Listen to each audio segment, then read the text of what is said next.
Hey, MCE crew. The Chinese, they have a plan to deal a death blow to the US dollar. This death blow is going to knock the dollar out of its standing as the world's reserve currency. As you know, I believe that the dollar will lose its place as the world's reserve currency by the early 2030s. I'm on record as saying that. I believe it. The reason why I theorize that is because there is no way you can print up all of this money. There is no way you can have porous borders, piss poor political leadership on both sides of the aisle. You've got these debts that are being racked up. We're extended in these foreign engagements that are going bad, okay, re-Afghanistan. And we insist on following old paradigms that we can no longer afford. For example, why are we in Germany? The Soviet Union has collapsed. Germany is the richest nation in Europe. Can't they take care of their own defense? And if something happens, if Vladimir Putin decides to storm Germany, okay, we can come back. We can get there eventually. But shouldn't they be paying for their own defense now? So these things we truly cannot afford. China sees this, and they're saying America is actually helping us destroy the US dollar, because we're going to talk about how they plan to, just go ahead and deliver the knockout punch. The other thing is, America is in a very weird place where our actual government and our media works hard day after day to divide Americans. It's really disgusting. Now, you don't see that occurring in other nations. You definitely don't see that occurring in China. And you might say, well, China's a homogenous society. Not really.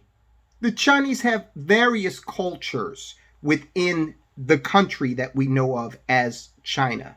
Okay, so this division that is injected into our society by the government and by media is unique to us. And it's very, it's very weird.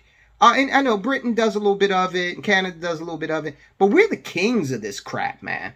And that is part and part. The Chinese are watching all of this and saying, these guys are right for the taking. Now, let me get to two little housekeeping items, and we can jump right into why the Chinese, or what the Chinese are doing to knock out the dollar. Number one, grab a snack, sit down, and watch the documentary End of the Road, How Money Became Worthless. We've got that on the channel. I need you to watch that. It's going to really enlighten you, okay? The other thing I want you to do, you might hear my cat. She loved that documentary, wild about it. The other thing I want you to do is I want you to recognize this is a community, okay? So we need your input, your liking, your sharing, your subscribing. One of our subscribers and faithful viewers, Billy, said, hey, man, you got a lot of books up there on the shelf. Why don't you talk about some of those books? Let people know, what you're reading. Great idea, Billy. I just want to say, this is like 10% of the books that I have in this house. I've always been a voracious reader. I do not have cable TV. I do not watch television news. I read newspapers and I read books. Now, the books I read are biographies, typically. I love presidential biographies. I love biographies of different historical figures like Napoleon. And again, Martin Luther King up here, some Gandhi, Joseph Fugger, people that you may have never heard of. But one of the books that wasn't on the shelf, but there are books everywhere in this house. One of the books is this one, Gold. And I picked this up many, many years ago and read through it. And it just talks about how gold has always been out there as a store of value. And, what was it, 1971, and Nixon took us off the gold standard? Well, getting back to the matter at hand, you might want to pick up this book and read through it and get some of the history of gold. Now, look, I'm not down in the crypto crowd, okay? Please. They are pretty aggressive when you talk about crypto. I'm not, denigrating the crypto crowd at all. I don't personally invest in crypto. I have expressed the reasons why. The situation with the governments is really in flux. I don't know how the governments are going to tax it, what's going to become of it. But when we talk about crypto, China is developing their own cryptocurrency. A state, capital S, backed or government-backed cryptocurrency. They're working very hard on that, and they have been for many years now, since 2014.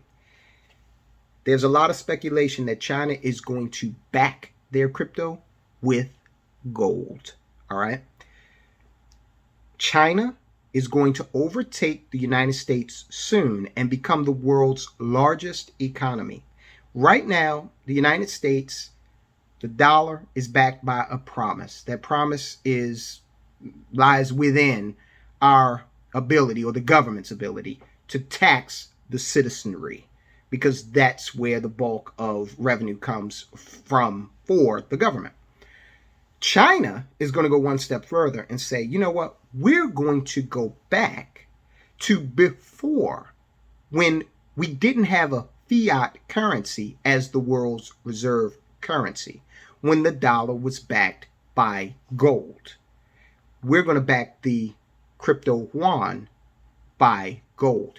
Now you might say, well, Tyrone, how are you arriving at that? All right, let's get into it. I got an article here that backs me up. It's from Money Week. There's a lot on this, but we're just going to go over some high points. I'll attach it in the comments section. China has much more gold than it says it does. In fact, China has more gold than the U.S. Its enormous gold hoards are all a part of its grand global reserve currency designs. Right. Time to back up those assertions. So they go in and they start to do an audit. Now I'm going to mention numbers. I know people kind of glaze over when we get into numbers, but you got to pay attention to this. Let's see. Let's start with the contextual figure and anchor that in your minds. U.S. gold holdings. Official records show the U.S. owns 8,133 tons of gold, most of it stored at Fort Knox. It is the world's largest owner, or so you thought, of gold at 77% of its foreign exchange reserves. China's officially declared holdings of 1,948 tons make up just 3% of its 3.2 trillion in foreign exchange holdings. But the real number is much larger than that. China has been the world's largest gold producer since 2007. This past decade, it has produced about 15% of all the gold mined in the world. Last year, it produced 380 tons. That's 20% more than the world's second largest producer, Australia. Since 2000, China has mined roughly 6,500 tons. More than half of Chinese gold production is state-owned. The China National Gold Group Corporation alone accounts for 20%. Already, that official 1,948 ton figure looks doubtful. Crucially, China keeps the gold it mines. Exporting of domestic mine production is not allowed. China holds on to its gold that it gets out of the ground. As well as being the world's biggest producer, China is the world's biggest importer. It's hard to get a precise import figure, but we do know that via Hong Kong, over 6,000 tons has entered the country since 2000. Add to that the cumulative gold production since 2000, and you get a figure of 13,200 tons. Okay, so that would almost that's nearing about twice the reserves that we have, and if they keep up that level of production that we mentioned, it certainly will eclipse what we have in our stores.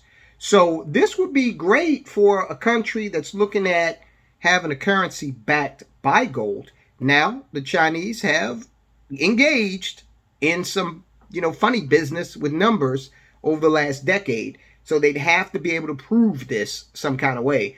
Not just going to take your word for it, because taking your word for it is kind of what has America and the world in the situation that it's in with the dollar as a reserve currency. The implication, after all of the math is done, after all of the different departments of China are accounted for, the implication is that China owns a total of 14,500 tons. Okay, that is more, much more than the United States does. It's 1.8 times more than the U.S. China's also been a big advocate of encouraging its citizens to purchase gold. Now, in China, if the Chinese government says, hey, citizen, you got to give up your gold, then that's exactly what will happen. So that may be another reason why the Chinese government encourages its citizens to buy gold, because they know that one day they can just demand it and the citizens have to give it up. No Second Amendment in China. The government says, give it up, give it up. And to add to that, gold ownership in China is linked to a registry, so they know who owns what.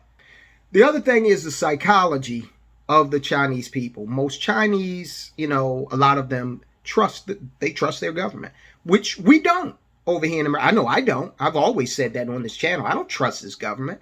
I love the country. I don't trust the government. So if China did demand the gold from the citizenry, I think most Chinese citizens would look at that as something that was going to help return the country to a very prominent status in the world, and they would voluntarily comply. They would enthusiastically comply. So China backing its cryptocurrency with gold would be something that you see done when an empire is ascending, okay? China has been an empire for thousands of years. They're no stranger to that status. So, they are very confident that they can return to that. So you add up all of this crap that's going on in this country right now, the spending, the social upheaval, the poor leadership, and then you look at it from China's point of view as they create this cryptocurrency and as they hoard all of this gold, and the picture becomes quite clear. Okay, so more pressure on the dollar. I promise you, I tell you what we need to start doing. Well, again, you need to buy gold too. Okay, now I'm not saying go out and put 100% of your portfolio in gold. No, you need to do your research. I did mention this book. You might want to pick it up. You might want to talk to your financial professionals. They can, guide you, but be careful with that, because sometimes financial professionals, I am one, sometimes if they're not making a commission, they are loath to recommend something to you. I'm not that way. I recognize gold for what it is, and whether I get a commission from it or not, I understand its place in a portfolio. So you need to talk to your experts, do your due diligence. The other thing is real estate. I'm going to talk about one of the real estate investments that I'm making currently, but I'm going to do that in another video. But those hard assets, okay, that have been around for thousands of years, real estate, gold, silver. Silver has a lot of industrial uses. So look, I've gone on. I think you understand the case I'm making here. I think you might agree with me. If you do, let's hear about it in the comments. If you don't, I want to hear that too.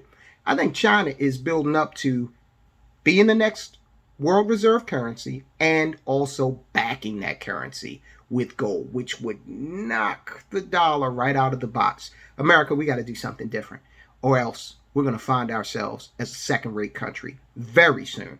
Guys, I'll talk to you later.